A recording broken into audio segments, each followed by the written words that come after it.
मुखनायक का अभिवादन स्वीकार कीजिए। और अभी मुखनायक आज से कराएगा आपको महाराष्ट्र दर्शन। जी हाँ, महाराष्ट्र दर्शन के लिए ले चल रहा है मुखनायक।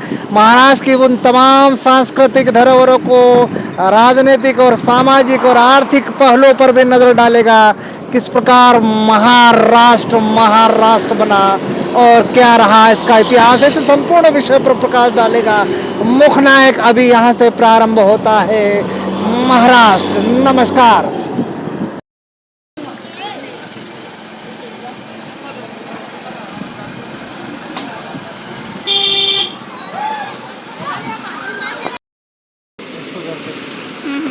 ये देखिए, ये महाराष्ट्र की शुगर फैक्ट्री है और ये जो गांव है बड़ा प्रसिद्ध गांव है।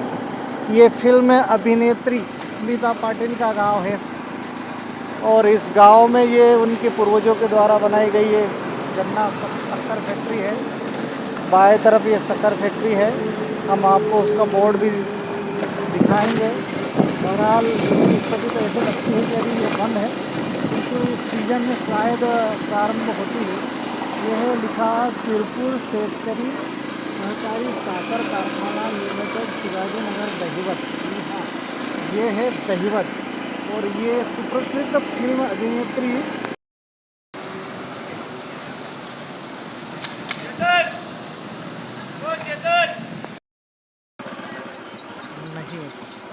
चल चल तो गाड़ी में बन। ये वही विद्यालय है जहाँ पर मैं 7वीं में अध्ययन करता था। ये जो बालक यहाँ पर क्रिकेट खेल रहे हैं, ये इस विद्यालय में यहाँ पर मैं पढ़ता था। हालांकि बिल्डिंग बदल गई है, बिल्डिंग नई बन चुकी है। इसके मुख्य द्वार पर मैं आपको ले चलता हूँ और देखिए ये बोर्ड, इस पर लिखा है संत गाड़गे महाराज विद्यालय माध्यमिक विद्यालय व श्रीमती दत्ता पवार कला उच्च माध्यमिक विद्यालय हाड़मेर। यहाँ पर मैंने अध्ययन किया है और अभी देखिए इस विद्यालय में हम लोग प्रवेश करने जा रहे हैं। ये देखिए हाड़मेर की ये विद्यालय है। खेल रहे हैं। इस ओर हमारी स्कूल हुआ करती थी जो टूट चुकी है। इधर ठीक सामने विद्यालय थी, वो भी टूट चुकी है। ये नया भवन अभी बना है हाड़मेर में स्वच्छता का मिशन का पर्याय। जी हाँ जी, ये है संत गाड़गे महाराज की प्रतिमा और संभवतः जो पीछे का कॉलोनी बनी हुई मोहल्ला है वो इन्हीं के नाम से सुप्रसिद्ध है। और यदि भारत में स्वच्छता का जनक है तो ये है संत गाड़गे जी महाराज, जिन्होंने स्वच्छता का अलग जगाया था और संपूर्ण भारतवर्ष में विशेष करके उस दौरान महाराष्ट्र की धरती में स्वच्छता का एक अलग जगाया था। तो ये उनकी मूर्ति है संत गाड़गे महाराज। क्या नाम है आपका? कंवर जी, क्या इतिहास में लता मंगेशकर के बारे में क्या जानते हैं आप? 10 बरस यहाँ रहे हैं वो जी। फिर एमपी में चले गए थे। अच्छा। फिर उनके पिता वगैरह माता सब उधर मुंबई को चले गए। अच्छा। यहाँ पर कोई जमीन जायदाद है उनकी? जमीन में घर है उनका। ये जो पीछे आपके पीछे है वो मकान है उनका? चलिए अभी अंतिम सदस्य से हम लोग बात करते हैं। क्या नाम है आपका? प्रवीण गुजराती। गुजराती जी, लता मंगेशकर के बारे में क्या जानकारी है? वो यहाँ के रहने वाले, उनका नानाजी का गांव है यहाँ पर। अच्छा। उनकी जमीन जायदाद है यहाँ पर, सब कुछ है। वहाँ स्टैंड ऐसी कोई जानकारी हो कि वो संगीत से कैसे जुड़े, ऐसी कोई जानकारी है आप में से किसी को? यहाँ पर प्रोग्राम चलता था उनका छोटेपन में। अच्छा। उनके पिताजी? उनके हरदास सेठ उनका यानी यहाँ गाँव का बहुत बड़ा आदमी, वहाँ आते थे वो। क्या उनके कुछ लोग आज भी यहाँ निवास करते हैं?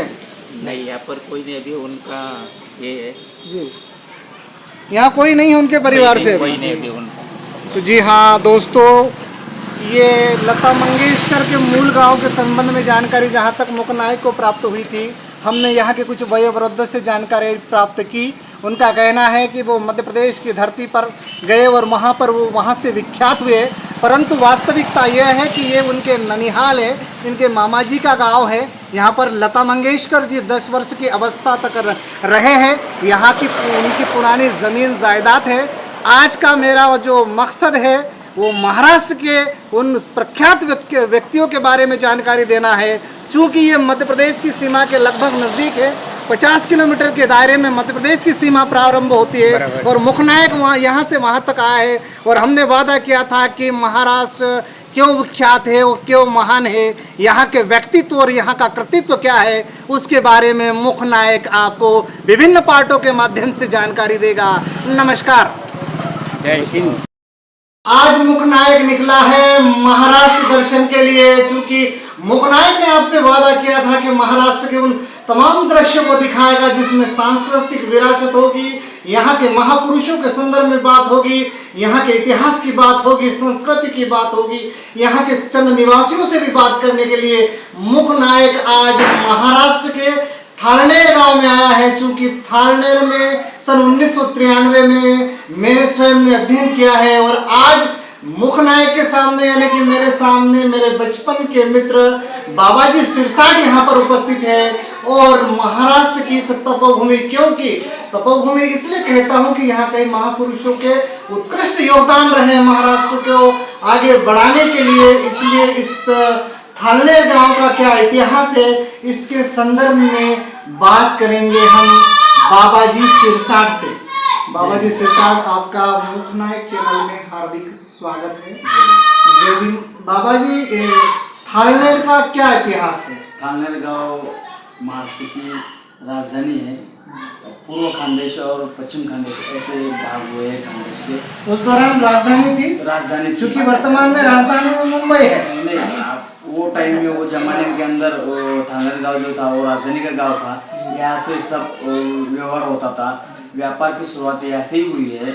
और थारनेर जो गांव है ये पहले से ही राजधानी का गांव है।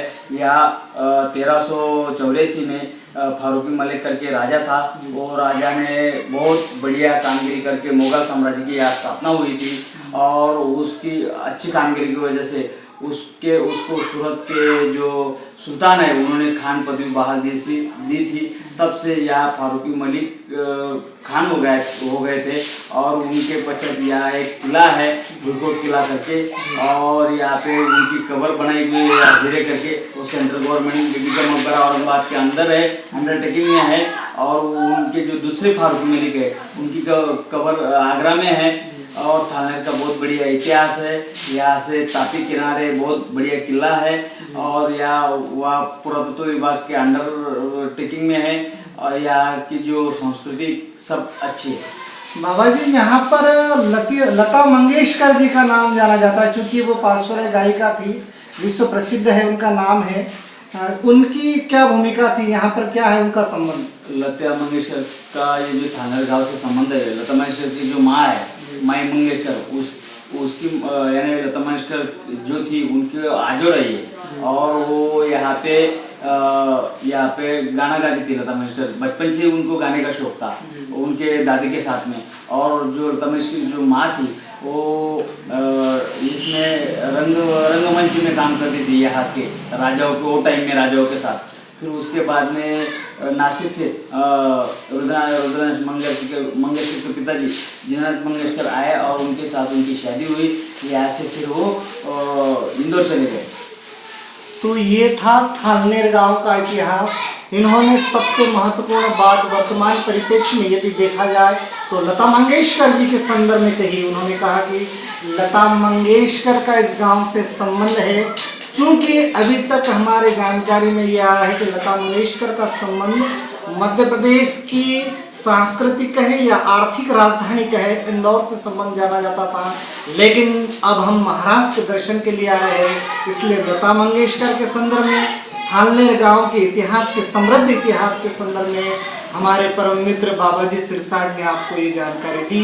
ये जानकारी आपको कैसी लगी, निश्चित रूप से सब्सक्राइब कीजिए इस चैनल को और लाइक कीजिए।